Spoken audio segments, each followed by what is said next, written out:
Well, good afternoon, YouTube. This is Chuck, and as you can see today, I'm coming to you from my van, and I haven't shot one from the van for a while, but it's a little cool outside.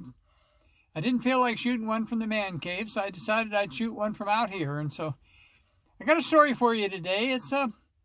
It's Tuesday, December 12th, in the middle of the afternoon, cloudy day, and I've got a car story for you from way back, and this is back in my high school days, and here again I got to tell you a little bit of backstory to tell you how we got where we're at. But so basically, when I went to high school in Mesa, Arizona, Mesa High School, and during my freshman and sophomore years, I was an honor roll student, and then something happened in my junior year, and that something was I got my driver's license. And I was absolutely, totally over the top nuts about cars. And so my junior and senior year in high school, I actually was in a vocational ed program. It was called Industrial Cooperative Education. I've talked about that before in other videos. So it was called ICE. And it was an auto mechanics program, and in that program I'd go to school up until 1 o'clock in the afternoon and then leave there and go to work. Well, my junior year I worked in a gas station. My senior year I actually got hired at a car dealership, a Chevrolet dealership, and I worked there. Well, I got my driver's license in March of 1965, and I got drafted in the military in February of 1968.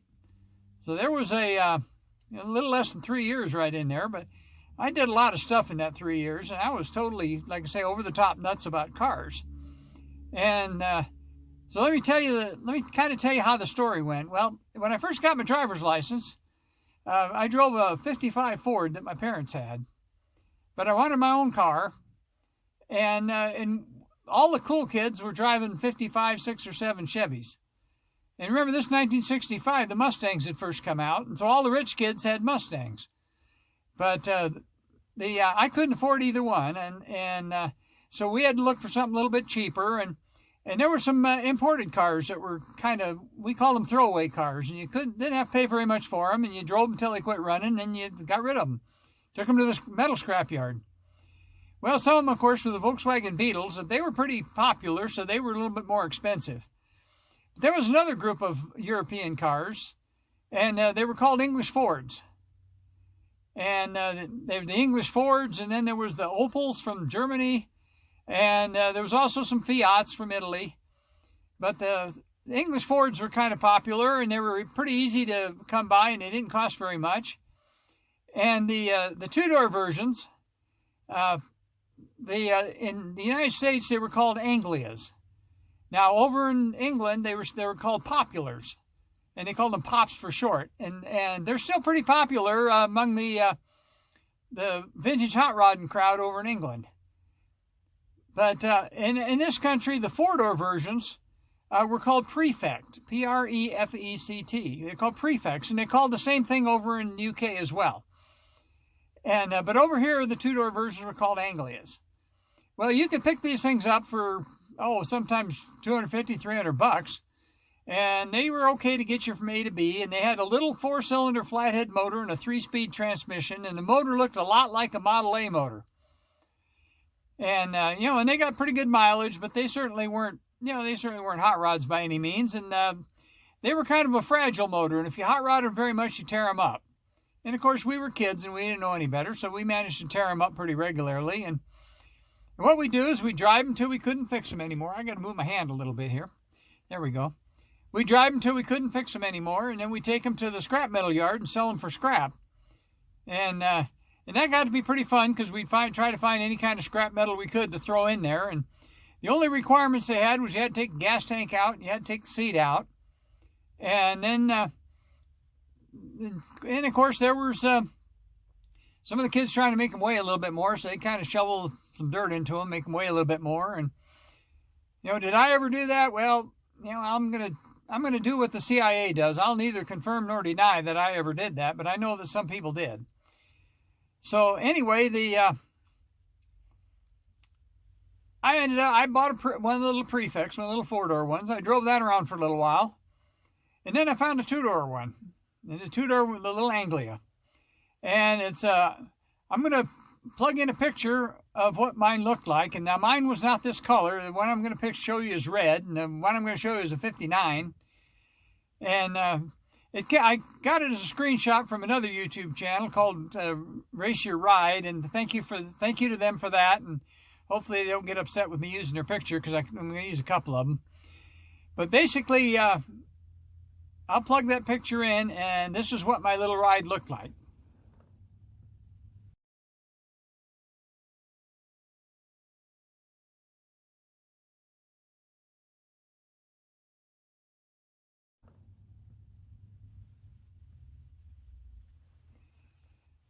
Okay, well, I drove that for a while. Mine was kind of a medium metallic blue color, but other than that, it looked pretty much like the one here in the picture. Mine was a 1958, so it was a year older. So anyway, I drove that around for a little bit, and then the motor went bad. And the body was pretty solid and in pretty good condition, and so I decided I wanted to put a bigger motor in it. So I started looking around for a motor, and I'm going to move to a different angle here.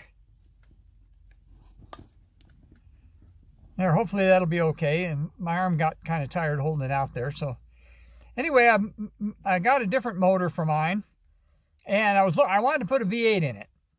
But I also knew that most V8s were way, way too heavy for that little car. And the little cars were unibody, so there's kind of limited what you could do with them. They didn't have a frame. So at the time, there for a while in the early 60s, the Buick had a little aluminum block V8 that they put in their Skylark. And they were aluminum block, aluminum heads. They never were real popular. But they had them for a little while, and I managed to find one of those in a junkyard. Now, the one that I found originally came from a car with a 4-speed, but the 4-speed, of course, was worth a lot of money. 4-speeds were real hard to come by. They had the Borg-Warner T10 4-speed and the Muncie, but they were a little bit above our pay grade. We couldn't afford that, and we used the old 3-speed transmissions. We called them crash boxes because we break them pretty easy, but they were only like $15 a piece from the wrecking yard. And I talked about that in one of my other videos when I talked about my 57 Chevy I used to have. Well, this here car actually came before that 57 Chevy. And actually became before the Corvette that I almost bought that I talked about in another video a while back. Anyway, these little cars, and the other thing about these little cars, of course, being imported cars with 4-cylinder engines, they were real easy to insure for a teenager, and they didn't cost much to insure them. So anyway, I decided I wanted to put this little V8 in this little Anglia. And so I pulled the 4-cylinder out of it, and now remember now, I'm 16 years old at the time. And I'm an auto mechanic student working in a gas station. I had limited tools, I had limited facilities, and I basically had limited money. But, you know, sometimes when you're a crazy kid, you can figure out how to do stuff. So anyway, I figured out a way. This originally was a 4-speed car, which meant the 3-speed transmission hooked right up to it. So anyway, I put this little V8 in this little Anglia. And I had to cut the inner fender wells and everything out of it all to make it fit. And so basically what I did is I ended up taking the hood and the front end and the fenders and welding them all together and making the whole front end lift it off. And because that was the only way I could figure out how to do it. And but I welded them kind of on the inside, and they actually came out pretty good. It didn't look bad, and it wasn't very heavy because it's a little tiny car.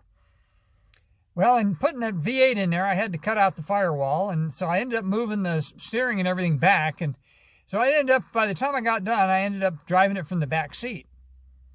And what I was originally, my intent was I was going to build it into a gasser for the gas classes at the drag strip. And at the time, we had a local drag strip, and that was, if you saw the little picture right at the very beginning, it was Beeline Dragway, and I'll show you that t-shirt here in a minute. I got it here. And because they came out with the t-shirts later on in reproductions, I had to buy one because that was the drag. It was located north of Mesa, Arizona, along the Beeline Highway, and it was on the Salt River Indian Reservation property, and it ran for many years. Any of you that were motorist enthusiasts or drag racing enthusiasts back in the day, in the late 60s, early 70s, you remember Beeline Dragway, and I raced there, and we went to, that was the local track. But I don't want to get off focus here on my story, but that was where we went to race.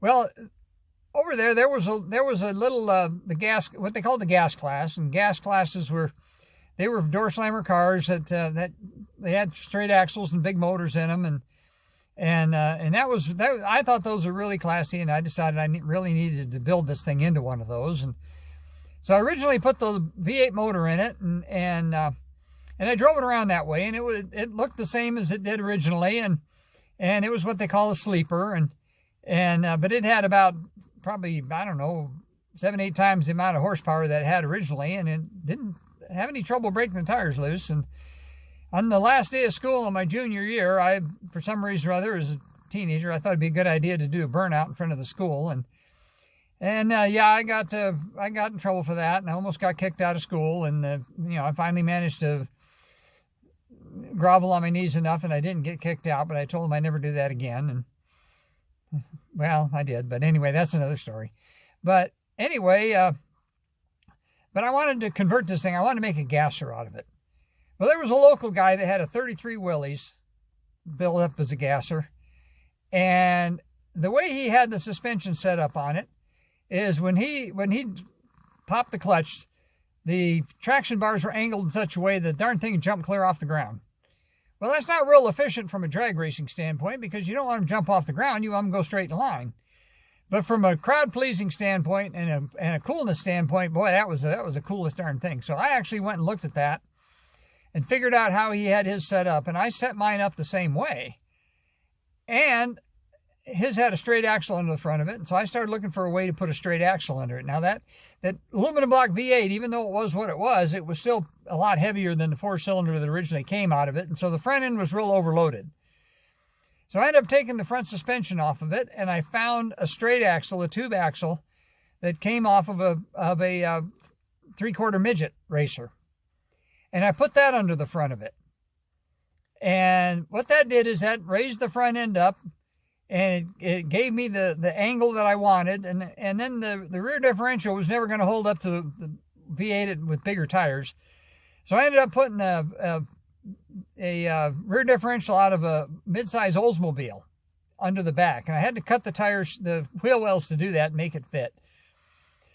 But I ended up getting the stance right. It had 915 what they called Indies, which were basically drag slicks with a little bit of tread on them.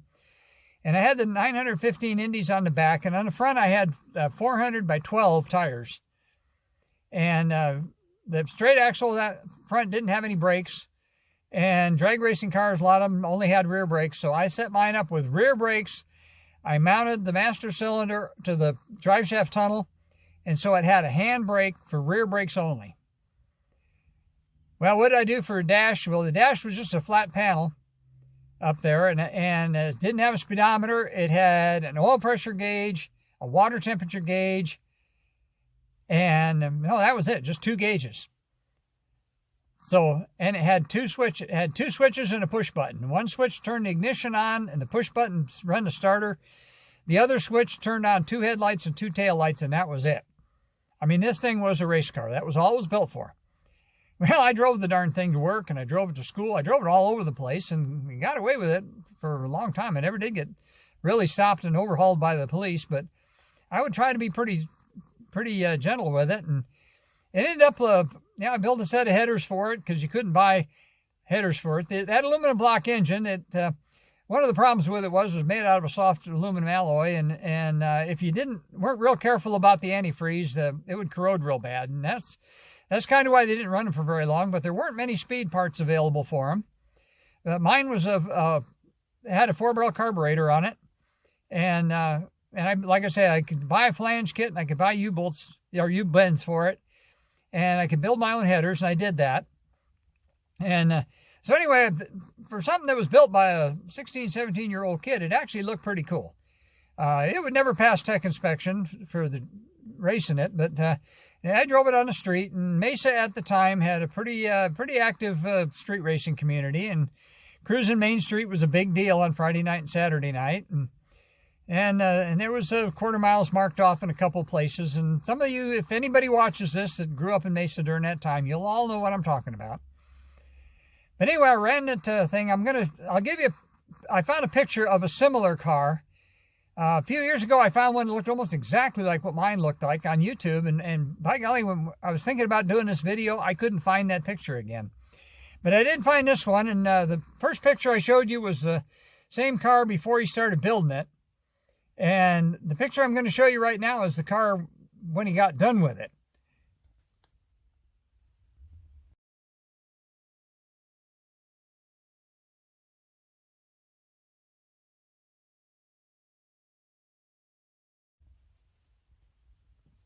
Well, as you can see, it looked a whole lot different. Now mine, once again, it was that blue color, it wasn't red. And this guy, there's a video up on Race My Rides about this particular build, and that car's, he did a whole lot better job. Mine was built by a teenager that thought he knew more than he did, and mine was probably 7 different kinds of dangerous, and mine didn't have the blower sticking up through the hood either. Mine was just carbureted, so the hood was flat. But I built it up I wanted to build it for the gas class.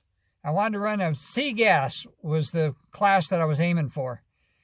Well, I finally took it out to the drag strip and run it through tech inspection, and they were pretty loose in those days. And anyway, they looked at it and they told me that the engine was set too far back, and I couldn't run gas class with it, and I had to run altered class.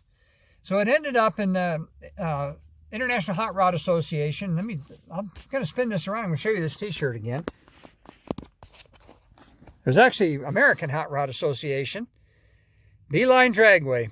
It says Scottsdale, Arizona, but it wasn't actually in Scottsdale. It was actually north of Mesa.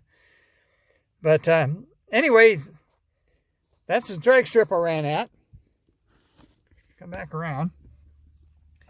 And it ran C altered. Well, there wasn't very many C altereds out there, so that meant there was a lot of times I did okay. Well, my senior year of high school, I worked at the car dealership, and there was another guy there that worked in the parts department named Bill. And Bill decided he wanted to build a drag racing car as well. And so he ended up deciding to build the same class that I was in. And so he bought an Opel, a German Opel. And he put an Oldsmobile engine with an automatic in it. And anyway, the way they measured what class you were in was based on your weight and your cubic inch size. Well, his engine was a little bit bigger, but his car was heavier. So it ended up being in the same class as mine. And there are a lot of times when if we were out there, we would be the only two in that same class. But we used a little different philosophy. Mine was wild as Hogan's goat, jumping all over the place and hard to keep in a straight line. And his, with the automatic and the more weight, his was like push down the pedal and go straight. And what was kind of fun about it is mine was hard to keep in a straight line. It would jump all over the place and wander, and a lot of times I had to lift. I couldn't keep my foot down the whole time because the thing started trying to hit the wall or trying to hit the center line. But his normally go in a straight line. Well, if I could keep mine hooked up and keep it straight, I could outrun him. But if mine got crossways, if I had to lift, then he'd beat me. And there was a lot of nights that he and I were the only two in that class out there. And we raced each other a lot. But during that period of time, and that's when, if you watched my earlier video where I talked about my 57 Chevy I had, well, that all happened during the same time. And I thrashed this little old Anglia pretty good. And I street raced with it and raced the drag strip a little bit with it and drove it back and forth to work quite a bit and drove it around. And it was a kind of a fixture on cruising Maine on those years on Friday and Saturday night. When we really felt adventurous, we'd go over to Phoenix and cruise Central, and that was a huge deal. But we didn't do that very often because that was a long ways to go over there in those days and way out of our neighborhood. But anyway, along came along February in 1968, and old Chuck got drafted. And so I started liquidating everything I had. And So there was a kid that lived a couple blocks from me that he thought my little race car was the coolest thing in the world. And he'd been bugging me, he wanted to buy it. So when I got drafted, I sold it to him. And you could, down the street, not too far from my house, you could kind of see across into his backyard. He lived on a different street. And the last time I saw that car, it was in his backyard. And all I could see was the roof of it over the fence. And when I left to go in the military, that's where it was. And here not too long ago, I happened to be down in my old neighborhood, and I actually went by to see if I could see if that car was still there when I was thinking about making this video. And they put a taller fence in there, so now I can't see into his backyard anymore. But for all I know, it might still be sitting there. But that was my sojourn into my race car. And, you know, it looked good from about 50 foot away. It was pretty cool looking. But when you got up close, it was something built by a teenager. And it was pretty crude and probably not safe. And it would never pass tech inspection today. But back in the old days, they were a lot less fussy than they are now. And it was something to behold. It would run mid-12s, and when I could keep it in a straight line, and at about 110 mile an hour probably in the quarter. So anyway, that's my story. I don't know how long this has gone, but it's probably gone long enough for that. And this is the first take, and I think I got it on that. So what I'm going to do is I'm going to tell you as I always do, and is take care of each other and love each other. And I'll be back with you again on another story. Let me give you another look at this t-shirt, because this is still kind of cool. Those were the days. And there we go. And I'll be back again with another one pretty quick. So right now I'll just tell you peace out.